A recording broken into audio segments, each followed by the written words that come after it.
आपके सामने अपने शब्दों से बयां करूं, उससे पहले मैं आप लोगों से कहना चाहूँगा कि अगर मेरी बातों से या मेरे सवालों से आपका दिल दुखे, आपको बुरा लगे, तो प्लीज़ आप हमें कमेंट करके ज़रूर बताएं। और ना समझ में आए तो किसी और को भी शेयर करके उनसे भी आप इस बात पे उनकी और अपनी बात राय रख सकते हो। आप समझ गए होंगे मेरी बात। बुरा लगे तो कमेंट करके ज़रूर बताइए, हमें हमसे जितना भी होगा हम उस पर सुधार करेंगे। ठीक है, तो चलिए, नमस्कार, जय हिंद, जय भारत। मैं विनोद यादव, और आज हमारा जो बेसिक मुद्दा है वो मुद्दा है, क्या मृत मृत होने के बाद, मतलब मौत होने के बाद, क्या भोजन कराना सही है या गलत है। आज इसी पे चर्चा है हमारा। तो मैं फिर से कहूँगा, अगर आपको बुरा लगे तो कमेंट करके ज़रूर बताएं, शेयर करें, दूसरे को भी पूछें और उन्हें उनकी भी राय रखवाएं। और वीडियो बाद में अगर आपको अच्छा लग जाए तो लाइक ज़रूर करिएगा। ठीक है, तो सवाल ये है कि हमारे समाज में कई पीढ़ियों से, मतलब कई सदियों से चला आया है कि मरने के बाद भोजन कराया जाता है। हमने हमारे हिसाब से भी और हमारे सूत्रों के हिसाब से भी हमने इस चीज़ पे जो सर्वे किया है, जो सोचा है, जो विचारा है, उस विचार को आपके सामने लेकर हम प्रकट हुए हैं।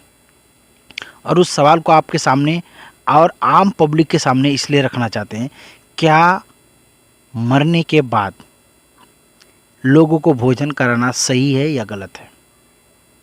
तो उस पर कुछ चीज़ें हमने नोटिस की है, उस पर हम ज़रा बात करेंगे, क्योंकि हम और हमारे सूत्रों के हिसाब से जो बातें हैं वो बातें हम रखना चाहेंगे। तो वीडियो में पूरा बने रहें, पूरी बात को समझें, तभी इस पर कुछ राय और अपना कमेंट दें। तो चलिए शुरुआत करते हैं कि एक इंसान का जन्म से लेकर मौत तक की थोड़ी हम बातें करेंगे। एक इंसान जन्म लेता है, जन्म लेने से पहले उसको बिल्कुल पता नहीं होता है कि वो किस घर में। सबसे पहले हमारे देश में जो चीज़ें अभी चल रही है, धर्म, तो किस धर्म, क्योंकि हमारे देश में यही तो सबसे बड़ी मुद्दा है धर्म का, हिंदू मुस्लिम सिख ईसाई, यही मुद्दा चल रहा है। तो इस मुद्दे पे हम जो है कि इस पे उस इंसान को ये नहीं पता होता है कि वो किस धर्म में जन्म ले रहा है, किस जाति में जन्म ले रहा है, क्योंकि हमारे देश में जातिवाद भी बहुत ज़्यादा तेज़ी से चल रहा है। तो किस जाति में जन्म ले रहा है, छोटी जात में ले रहा है, बड़ी जात में ले रहा है, वो बड़ा बेटा बन के ले रहा है, छोटा बेटा बन के ले रहा है। लड़की है तो लड़की भी सोचती है कि वो बड़ी बहन बन के और जन्म ले रही, छोटी बहन बन के ले रही है। उसे बिल्कुल ये सब बातें नहीं पता होता है। उसके कितने मतलब कि कितनी बुआ उसके हैं, मतलब उसके कितने चाचा हैं, कितने बड़े पापा हैं, कितने उसके रिश्तेदार, ये सब उसको बिल्कुल कुछ नहीं पता होता है। जन्म लेने के बाद जब वो कम से कम 1.5 से 2 साल का होता है ना, 1.5-2 साल का, तब उसको धीरे धीरे एक एक चीज़ें समझना शुरुआत करता है। क्या शुरुआत कर, कौन उसके माँ बाप है, कौन उसके भाई बहन है, क्या उसको खाने के लिए चाहिए, पीने के लिए पानी, खाना, उसको खाने के लिए कुछ भी देखेगा तो खाने के लिए, क्योंकि उसको लगता है कि ये इससे खाने से उसको उसकी भूख मिटेगी, इतना उसको समझ में आता है। धीरे धीरे करके वो इंसान जब 10 साल का होता है तो उससे सब कुछ समझ में आने लगता है कि हाँ, ये मेरा घर है, ये मेरे मम्मी पापा इसे खाते हैं, इसे पीते हैं, कैसे धोते हैं, सारा चीज़ उसको धीरे धीरे समझ में आ जाता है। पहले के टाइम में था तो बहुत कम घरों में बहुत कम बच्चे 10 साल में समझ पाते थे थोड़ा उनको, लेकिन अभी ये 2023 चल रहा है, इसे कहते हैं कलयुग चल रहा है। तो इसमें जो है कि बच्चे छोटे में ही ज़्यादा समझदार बन जाते हैं, बहुत कुछ सीखना, क्योंकि टेक्नोलॉजी का ज़माना है ना, यहाँ पे मोबाइल है, टीवी है, सारा चीज़ है, टेक्नोलॉजी है, इसलिए जल्दी समझ जाते हैं। तो वो बच्चा धीरे धीरे फिर 10 साल का होता है, 12 साल का होता है, फिर 20 साल का होता है, फिर उसकी शादी होती है। अब उसकी शादी जिससे होती है उसको ये नहीं पता, ये भी नहीं पता, न लड़की को न लड़का को पता कि लड़की सही निकलेगी कि लड़का सही निकलेगा। कुंडली मिलाई जाती है, सारा चीज़ होता है। अब खेल कहाँ से शुरुआत होता है कि हमारे जब जब इंसान जन्म लेता है ना, तो उसकी खुशी लोग जाहिर करते हैं, नामकरण करते हैं, है ना। उसके उसके नाम पे कोई मन्नत माना रहता है तो मन्नत का पूजा कराता है। तो पूजा कराता है तो पूजा कराने वाले कौन होते हैं? ब्राह्मण समाज से एक व्यक्ति, जिसे संस्कृत आता है, जिसे पूजा कराने का विधि पता होता है, वो व्यक्ति आता है, वो इंसान आता है।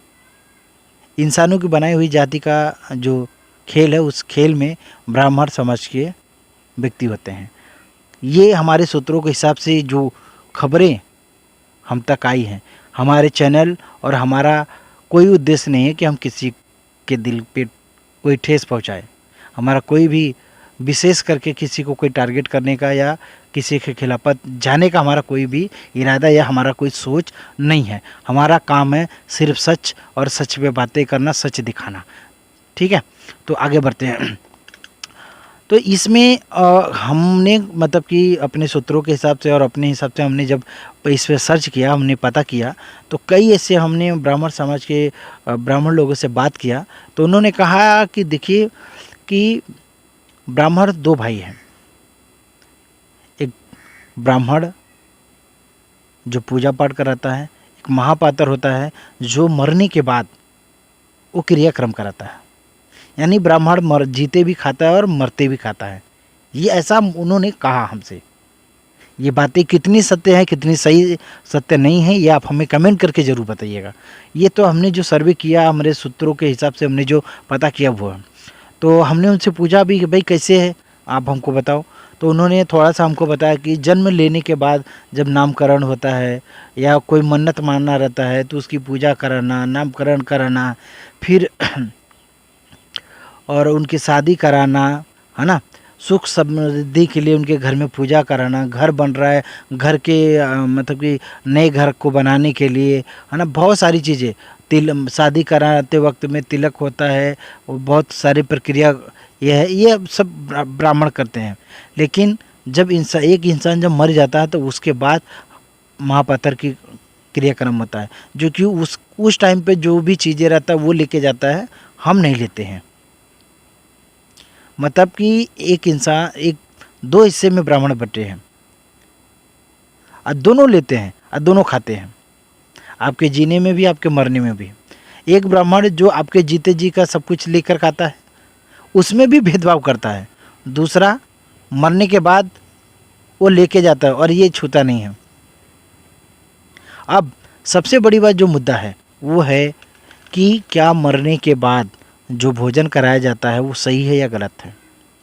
तो एक इंसान जब जीता रहता है तो लोग उससे सही तरीके से बात नहीं करते हैं, सही तरीके से उससे व्यवहार नहीं करते हैं, सही तरीके से अगर मान लो अगर उसके पास पैसा नहीं है, लोग उसकी मदद नहीं करते, उसको दुत्कारते हैं, उसको बुरा भला कहते हैं, उसके साथ गलत व्यवहार करते हैं, ताने मारते हैं, गालियाँ देते हैं, धमकियाँ देते हैं।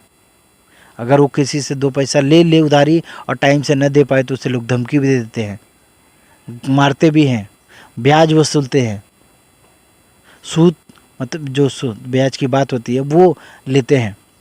हर तरह से उस इंसान को हर व्यक्ति अपने अपने जगह पे उसको सताता है। लेकिन उसके मरने के बाद में लोग, अगर हम कहें तो वो दुखद घड़ी होता है। एक परिवार का एक इंसान जब इस दुनिया से जाता है तो वो दुखद घड़ी होता है कि उसके जीवन के कुछ अहम पहलू जो उसके साथ चल रहा था वो खत्म हो गया। तो दुखद घड़ी में लोगों को मदद करनी चाहिए या परेशान करना चाहिए या उसके दुख में और दुख पैदा करना चाहिए, ये भी आप हमें कमेंट में ज़रूर बताएं, क्योंकि आप कितने समझदार हैं, आपकी समझदारी भी हमें पता चलना चाहिए। ठीक है, तो उस वक्त में उस घर में पैसा है नहीं है, किस परिस्थिति में है व्यक्ति, ये बिल्कुल भी पता नहीं चलता, ये बिल्कुल भी समझ में नहीं आता है। यहाँ पे जो सवाल उठता है यही सवाल मेन है कि वो व्यक्ति जब इंसान जो मरता है तो उसके घर में है या नहीं है, कोई नहीं देखता है। और मरने के बाद में भी देखो उस इंसान के पास मतलब उस कई लोग आते हैं, जल्दी जल्दी घर में से निकालो, बांस मारने लगेगा, कपड़ा चेंज करो, उसका जितने भी सामान है वो ले जाके जला दो, वहाँ फेंक दो, वहाँ डाल दो। मतलब कि हर तरह से उस इंसान को कचरे के भाव, कचरे की तरह उससे। और जब वो उसकी लाश मतलब उसको लेके जलाने के लिए, ये जलाने वाला प्रक्रिया ठीक है, समझ में आता है कि आदमी को जला दिया जाता है, मिट्टी में मिल जाता है, क्योंकि मिट्टी से जन्मा इंसान मिट्टी में मिल गया। आप 5 तत्वों से आपकी शरीर बनी है, 5 तत्वों में मिल जाता है जलने के बाद में। हवा, पानी, धरती, आकाश से लेके हर जगह मिल जाते हो। तो ये यहाँ तक ठीक है। आदमी उनको लेके गया, अलग अलग जगह है जलाने का, आप अपने घर पे भी जला सकते हो, नदी तालाब पे भी जला सकते हो। लोगों ने मतलब कि हम अगर ये बात करें तो कई ऐसे घाट हैं हमारे देश में जो प्रसिद्ध है, जैसे कि वाराणसी शहर हो गया, वहाँ पे इतने सारे घाट हैं जहाँ पे लोगों को जलाया जाता है। कई लोगों की ख्वाहिश होती है कि हमारी जो है अस्थियाँ वहाँ बहाई जाए, तो वहाँ पर भी लोग लेके जाते हैं, जलाते हैं वहाँ। तो हर दिन 24 घंटा आप देखोगे लाशें जलती रहती हैं। वहाँ तक ठीक है, लेकिन उस व्यक्ति के बाद उसके बाद जलाने के बाद में फिर उसके घर पे आते हैं लोग, फिर 10 दिन जो है 10 दिन 12 दिन 11 दिन जो है कि खाना घर के बाहर बनता है, फिर मुंडन कराते हैं, फिर उसके बाद में लोग पूरे गांव भर को रिश्तेदारों को बुलाकर खाना खिलाना पड़ता है। पता है आपको कितना खर्चा आता है? जिस व्यक्ति के पास पैसा नहीं होता ना, उसको कर्जा लेकर करना पड़ता है।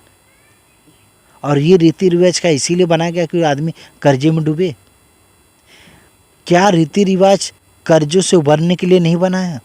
क्या कर्जों में ही डालने के लिए? यही एक समस्या है। जहाँ 10 लोगों की बात हो, 5 लोगों की बात हो, ठीक है, चल जाता है, 20 लोगों की बात ठीक है, लेकिन जब 100 200 300 लोगों को 400 लोगों को खिलाने की बात आती है, आपको समझ में आना चाहिए। मैं और मेरे सूत्रों के हिसाब से जो रिजल्ट निकल कर आया है वो ये कि ये सरासर गलत साबित होता है कि मौत के बाद ये खुशी जाहिर, समझ लो एक तरह से लोग खुशी जाहिर करते हैं। क्या है ये? खाना खिलाना। क्या कभी कोई आके ये कहता है कि नहीं भाई आपके घर में मृत्यु हो गई है और आपको हम 5,000 दे रहे हैं, 10,000 दे रहे हैं, 500 रुपया दे रहे हैं, 200 दे रहे हैं, 400 दे, हम आप लीजिए और अपना कार्य कीजिए। अगर ऐसा है, लोग आपकी मदद करते हैं, उस वक्त में लोग एक दूसरे को हेल्प करते देते हैं और वो पैसा मांगते नहीं हैं, सबसे बड़ी दे के मांगते नहीं हैं, तो ठीक है, चलेगा। लेकिन अगर उस आदमी के ऊपर में सारे लोड रहे और उसके पास नहीं है उसके जेब में, तो ये सरासर कहीं से भी न्याय नहीं है, ये सरासर गलत है। और मैं तो कहूँगा जितने भी लोग हैं, मैं और मेरे चैनल और मेरे सूत्रों के माध्यम से जो सही है उस पर मैं बात करूँगा कि आप उस वक्त में 200 500 1000 आपके पास जो बनता है, उन अपने माता पिता भाई जो भी आपके घर में गुजरे उनके नाम से, किसी के घर में कोई मृत्यु हो गई हो और वो आदमी अपने लाश नहीं जला पाता है, अपने घर जो मरा है, जो व्यक्ति मरा है उसकी लाश नहीं जला पा रहे हैं, तो आप प्लीज़ ये पैसा उन्हें दें, उनकी मदद करें। खाना खिलाने से ही आत्मा संतुष्ट नहीं होता है, आत्मा नहीं जाती है। आत्मा, एक इंसान क्या चाहता है? अच्छा काम हो, किसी की मदद हो, तो आप अच्छा ही काम कर रहे हो, किसी की मदद कर रहे हो। कोई व्यक्ति के घर में मर गया और उसको कफन देने के लिए भी पैसा नहीं है, जलाने के लिए लकड़ी के लिए पैसा नहीं, आप उसकी मदद करो, उसको दो। हमारा और हमारे चैनल का जो सर्वे था, जो हमारे सूत्रों के माध्यम से हमने कलेक्ट किया था, हमने ये बातें अपनी रखी हैं। आपको कितना सही और कितना गलत लगा कमेंट करके ज़रूर बताएं। और सबसे बड़ी बात कि हमेशा इस बात का ध्यान रखें कि विद्रोह का प्लान करने से अच्छा है कि विद्रोह ना हो उसके लिए प्लान करें। कोई गरीब, कोई परेशान है व्यक्ति, उसकी मदद करने का प्लान करें, ना कि उसे और परेशान करने का। क्योंकि हमारे देश में सरकार से लेके जितने भी बड़े लोग हैं, बड़ी जातियां हैं, सभी लोगों ने सिर्फ एक ही मूलभूत बना के रखा है कि गरीब को गरीब ही बना के रखो, उसे जितना निचोड़ना है वो निचोड़ लो। हर बार यही हुआ है, यही हो रहा है। हम जो हमारे सृष्टि के रचयिता हैं, हमने देखा नहीं है, लेकिन हमारे बड़े बुजुर्गों के हिसाब से जो रूप मिला है, जो बातें मिली है, हम उसे स्वीकारते हैं, उस आधार पे करते हैं। मानना तो पड़ेगा, जो हमारी ज़िंदगी है, हमारी ज़िंदगी चल रही है, हमारी बॉडी, हमारी सांस है, हमारी शरीर बन रही, कोई ना कोई तो ऐसी शक्ति है जो हमें चला रही है। तो हमें उस शक्ति को इस रूप में, अपने बड़े बुजुर्ग के दिए हुए रूप में मान के करिए। जिसे करना है करिए, जिसे नहीं करना है मत करिए। इसमें कोई आपत्ति नहीं है, कोई किसी को रोक नहीं सकता, कोई किसी को मना नहीं कर सकता। तो अगर कोई किसी को मना कर रहा है तो ये गलत है, मत करिए। और कोई किसी को जो है कि पूजा करना चाहता है, उसे आप रोकिए भी मत, ये भी गलत है।